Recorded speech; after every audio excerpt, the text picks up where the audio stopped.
Moja kati ya tukio ambalo sikulifurahia kabisa kwamba eti meneja uwanja atoke akupisheni, nyinyi mna mamlaka gani?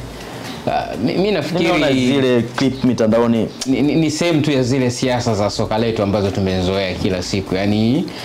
inatengenezwa mazingira, zinatengenezwa pressure ambazo kimsingi ukiangalia kwa Simba hivi sasa na mahitaji walionayo ni pressure ambazo ni unnecessary, unajua unless kama ingeweza kusema labda ingekuwa ni kwa timu pinzani useme kwamba wanajaribu kuangalia zile mind games kwa ajili ya kuwa frustrate, lakini ukiangalia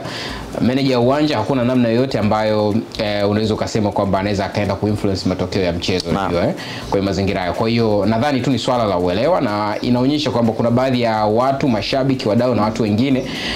ndani ya klabu ya soka Simba pia kidogo kwenye swala la uelewa nadhani kuna shida ipo, na hiki ni moja kati ya vitu ambavyo naweza nikasema kwamba kama klabu inapaswa pia kuzungumza wakati mwingine na wadau wake, kuzungumza na mashabiki wake, hawa wazee pia, kwa sababu ndo hawa unajua unapozungumza hivi hata kama hawajatumwa na klabu, lakini watu wengi notion inakuwa ni kwamba inawezekana huu ndo mrengo na mtazamo wa klabu, hususan inapokuwa klabu haitoki pengine kukemea, kukanusha ama pengine kunyoshia vidole vitendo vya namna hiyo. Kwa hiyo kuna namna ambavyo pia inawachafua kwa maana kwamba klabu ya Simba, na kuna namna pia ambavyo ina raise question, kwa sababu nakwambia mara nyingi unasema mtenda ndio huwa anakuwa na zile picha mara nyingi kwamba kuna vitu vingi. Kwa hiyo ukiona wanataswiria, inawezekana pia na wenyewe wamekuwa na taratibu hizo za kujaribu kufanya mambo hayo. Kwa hiyo ikitokea lolote wanakuwa wanahisi kwamba na wenyewe wanatendewa katika namna ile ambayo wamekuwa wakifahamu. So naam, si